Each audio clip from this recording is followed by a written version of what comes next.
Thank you very much, Lauren. Welcome to the LEC post-game lobby. I'm QuickShot, joined by Amazing Ender and Frostguren, and a pretty stoic Reckless, you know, quietly confident, soaking in the win. And you know, what do you take away from the interview, Ender? Well, I think he was cautiously optimistic. Yep. You know, he wanted to be very, very confident, but he's like, you know, I mean, G2 are pretty good. We're 8th place, but we could be good at the end. I think that he's actually not showing how good he thinks Fnatic is in that interview. You know, last week, Fnatic came off of their 2-0, and then immediately after, a lot of teams would go out, they would party, they would have like a good night, take some time off, but I was actually staying up spring cleaning, and I saw that Reckless was streaming. I tuned into his stream, and he was just talking about, like, it's still a grind, it's not over till it's over, like, to have very intense weeks, very intense games, and then immediately go into back on the grind, back into solo queue, just shows kind of like the mental fortitude that Fnatic have looking at this week. It's going to be a tough road ahead, and we're going to talk a little bit about that playoff race in a moment or two. Let's quickly run through Game 5. I mean, Fnatic, they had full control. They took control early on. Amazing. When you joined me here for PGL, you basically said that was painful. Yeah. What happened to Schalke? I mean, I'm not entirely sure. Obviously, the auto armor death at level 3 is kind of unexpected because this shouldn't really be happening, especially on red side when you have the counter pick. But overall, I just felt like the game flow was completely off because they didn't really create any plays, even though they played against a scaling Karthus. So the mid-jungle duo actually didn't have any impact. So Schalke was stuck in a position where they knew they were going to get outscaled, but they couldn't make the proactive plays necessary in order to prevent that from happening. Ender, what did you make of the game, especially when we turn our attention to the mid-game? I mean, Schalke, they took a couple punches. Abadage got hit way harder in return than what he tried to send. And you can see this play as well. A roam once again from Abadage, but it just didn't work out. Yeah, I mean, I think Amazing hit it right on the head right there. The mid-jungle 2v2 was not as strong as it needed to be when you see a LeBlanc and a Lee Sin. And you get to this point, I think, where you are Schalke, and team fighting just isn't going to go well for you. You get outscaled in the side lane. You don't have a strong enough 4-man to actually ever get vision on your own side of the map. So you see Fnatic just sort of have their way with Schalke on their own side of the jungle. It was just painful. This is obviously right near the Baron before the end of the game, and Fnatic were just sort of styling on Schalke, and it felt like the mental was boom, something we've said many times in the past. And this is a worrying sign. I mean, Amazing, you know, do we start to get nervous here for Schalke, a team that is now consistently struggling? You know, I'm getting nervous for them. I mean, you can get nervous about it because I do think that it's been like rather consistent. Like usually we have like weeks where you go up and down, you have to adapt to patches, but obviously they have not been utilizing their players really well over the last couple of weeks, where especially Abe has been in a tough spot, I think, where a lot of teams have been trying to target him in pick ban, and we have yet to find an answer, I think. Yeah, very, very difficult situation. So Schalke, of course, they lose that game. That now puts them at a 7-6 standing. Before we move on to the standings, we do have to award the key up player of the game. It is Bwipo. He picks up the challenge, or the victory this time around. His Jarvan was fantastic. What's more impressive, 77% of the votes. I mean, Ender, was there anyone else that could even contest? No, I mean, this guy is, I think he solo killed Odo in a side lane twice by himself. I mean, he absolutely styled on the entire Schalke team and was a really big reason why this game was so one-sided for Fnatic. Wait, did you see that damage graph? He's worth 3 Recklesses. Nicely done, Frosco. That'll move us on to a thrilling update in the race for playoffs, because over the upcoming weeks, there's only 2.5 weeks left of games. Let's take a look at the standings after today. One of the things I found interesting, as we started today, Schalke and Splice were looking pretty safe in the race for playoffs.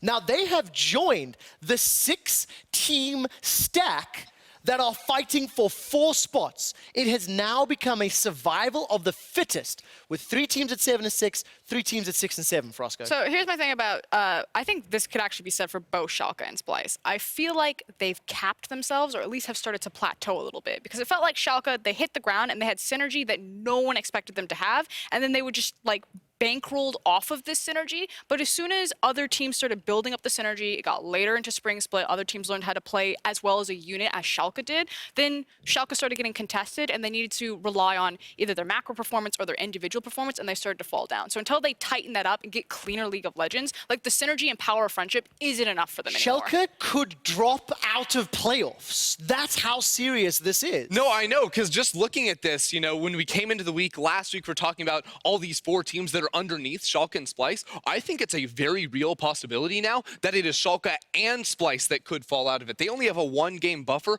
over this 3-man pack of Fnatic, Misfits, and SK, and all 3 of those teams have been performing better. They look way better than Schalke and Splyce right now. Except Misfits today. We'll ignore over that. Yeah. Amazing. Let's turn our attention to Vitality because they are now solidly in second place with a substitute. They take down Misfits. I'm still so confused. I don't know.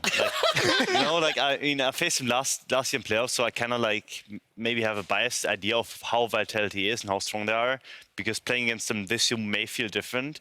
But I still regard Vitality as a purely early game team, and if you read their plays, you will read that honestly like the whole game plan. So I don't know why teams are so bad at adapting to it, but they are. So everyone just loses to Vitality, and Vitality is second place now. Yeah, exactly. Comfortably in second place today, of course. It was Seiken. He made his LEC, damn it, LEC debut. You had one job. One time I had to do that. Congratulations to Seiken. I mean, he manages to pick up this epic 1v2, and thanks to this play, despite actually struggling a little bit in the laning phase, he was able to pick up the key player of the game. He actually got 70% of the votes, Ender. And I mean, doesn't that Rise play sort of remind you of a young Jizuke entering the LCS stage back? One might say, baby Jizuke.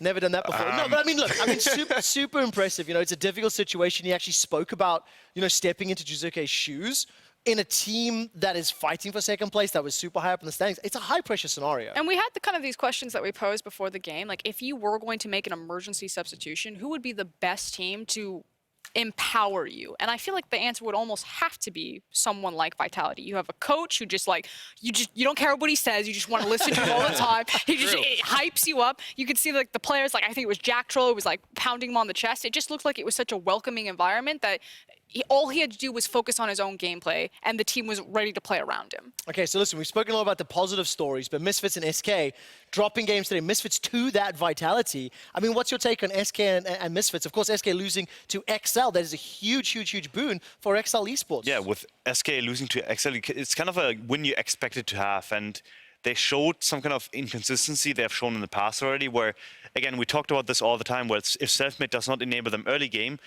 they don't know what to do. And I think this showed this game where they fell behind early game, they didn't know how to transition to mid game properly, so basically the whole game plan was destroyed to begin with. And as for the other matchup, as for Misfits, I mean, I made a joke actually pre-game when I just joked about like someone making a QE out of isolated deaths, and then Soaz dies isolated twice, and I feel bad now, but I think they... He says while laughing and smiling, by the way. I mean, I feel bad, okay, I feel bad, but I don't feel bad. Yeah. Whatever. No, but, I mean, I like to make jokes about it, but it's like, they basically just abandoned top side of the map to a certain extent, especially with how Mexico got bullied early on in the game, like through the pathing of Mowgli, and it just seems like something that, again, it speaks to Misfits. Like, they've shown such a consistent inability to adapt once they're behind that it doesn't surprise me that if a team plays well against them early game and just prepares well for them and understands, okay, this is my win condition, that they lose the games. Well, let's see if they can learn. It's a difficult situation. Misfits are still in the running. I mean, they could fight their way up to third with how close the standings are. Any of those teams can. That's enough on the standings for now. I want to move us on to a slightly more fun segment. Now, amazing, this is one where I'm going to ask you to do battle with Ender. Okay? and the reason for this is one of the players has stepped up this split, right? It's junglers. So what I'm going to do is I'm going to ask my expert panel here in the post-game lobby to debate a tier system, a ranking of who the top 5 junglers are. I'm waiting. Before I get to Enders, I got to build some suspense. Let's look at who the top 5 junglers were that was voted by LEC fans and experts. This was our pre-spring split rankings. And the top 5 junglers are Broxah, Jankos, Maxlaw, Mowgli, and Kikis, okay? Now, just a reminder, this was the voting that we did when an expert panel put together 3 members. Fans at home could vote to add 2 additional people and then rank them 1 through 5. First and foremost, amazing, you've already turned your nose up because this was the fan votes, all right? What do you dislike about this pre-spring split ranking? I like the first 2. I mean, I don't think that Broxah right now is the best jungler, but I still think he's top 5 for sure. The bottom 3 I completely disagree with, and before the split started, you could have not known that Mowgli was going to be good. But now he obviously established himself as potentially a top 5 jungler. But Maxlaw and Kikis are really... I mean, okay, I have my own opinion. I just don't. I know I can play against them, even though I was playing now. And I made the same statement, I think, like last year in Spring Split 2, that I was ranking myself amongst top 5. I remember that. I'm for sure that I can beat Mixler and Kickers on stage. There's no issue for me. Oh, I love it. I love it. Okay, so there's the gauntlet thrown down. Ender, it's time for you to reveal your top 5. All right, well, I need them to come in because honestly, there's not a whole lot of names that you're going to see from the previous slide. We have Yanko's number 1, Xerxes 2, Cold, Selfmade, and Broxa slipping in at number 5. Frosco? Actually, I'm so surprised that I mean, it's not completely unreasonable, my friend. Okay, I'll take it. I'll take it. So let's go one by one, right? I think Yanko's is pretty self-explanatory. He's number 1, yeah. Yeah, I I agree. mean, it's super easy to play jungle when you have all the best laners, but he's also still making early turret dives happening, getting early game advantage. But that brings me on to sort of number 2, because Xerxes, I think, has been such a standout player in his team. He has the highest first blood percentage, second highest kills per assist at 15, highest gold difference at 15, highest XP difference at 15. He seemingly is doing it all with a team that is really struggling. I mean, you could see it both ways, right? If your team is struggling, then your jungler, if he's actually a playmaker, will look better because he's going to be the only shining light. And we see that on SK too, which is why I will disagree with number 4 too. But it's just something that, like, I've been on bad teams, like for example CW, like was Codemain was back then, were a really good laning team, but afterwards we didn't know anything, you know? So I got first blood almost every game. I was really fed every game. I looked really good, but I didn't understand the game. And I noticed this when I played on TSM. Like, my coach just told me, you actually don't know how to play the game. Please look at the minimap once in a while. And as the great Loco Doco said, vision, priority, objective, every single game. And I may have faltered at the first step, you know? So I think... Chime in a little bit here, because now, you know, do you disagree with any of the placements? I'm just trying to think of like the resources that these junglers have around, because I understand what Amazing's saying, that like there's the 2 sides of it. You have certain junglers that just have everything going for them. If all of their lanes are winning, of course they're gonna look good. Now, I'm not gonna say that that takes away Yankos' number 1 spot because he's like perfect right now. But I personally feel that like Xerxes, Cold, Selfmade, I feel like you can swap that up so many different times. And for me, it's like none of those guys have consistency except for Selfmade. Like, Selfmade is like the one consistent factor. Defend Cold. Defend Cold. Because I can defend. Are you going to defend it for 3rd? Nice. I mean, I would think that him and Memento, like, are kind of interchangeable. I think both of them have, like... Well, Memento's not even on there. I mean, that's not my fault. Which is why I'm like, what? Okay, what I'm trying to say is that Cold and Memento both have individual talent, and they're actually able to translate that into multiple rosters. At least that's what I feel. When I played against them, I feel like that they actually try to understand the map, they try to understand the place, they try to understand the pace of their own team. Whereas some other junglers just play the game, like they put their head down, they autopilot and just click from camp to camp, and then, oh, I just cleared my camps, this is my lane right now. And I don't see this with Cold. I think this guy is actually smarter with the game, and whenever I talked to him, I actually felt like there was, I mean, I respected him, let's put it this way. So he's following vision, priority, objective. He's got this down. No, like, I 100% agree with you too, and I think that Cold's sort of greatest strength is that he plays the enemy jungler really well, where I can't look at him and go, oh, he has this certain style, whereas you look at someone like Mowgli and he's like an invasive sort of jungler. With Cold, he really does try to exploit the weaknesses of his opposition. He knows exactly where they are during the early game. He's fantastic at tracking them, and that really plays into a very strong early game that isn't always flashy, but he stops his opposition from making plays by just matching them at every move. Broxa, number 5, why? Broxa, number 5, I think he has been performing well, especially in the last few weeks. He's done a lot of very interesting things. Like, we've seen him on the Karthus, it has looked good, but he's also done stuff like on the Nocturne where he's diving bot lane tower at level 2. And it's like, those aren't plays that you can practice ever. That's something that you just come up with on the fly, and I think that it is a lot of the veterancy playing on the world stage that is coming back into play. It hasn't been good enough to break out of that number 5 slot, in my opinion, but he is on the rise. Actually, I would only change out Selfmade, actually. I think maybe the order a bit differently, but I think Selfmade is the only jungle that I'm not convinced by at all.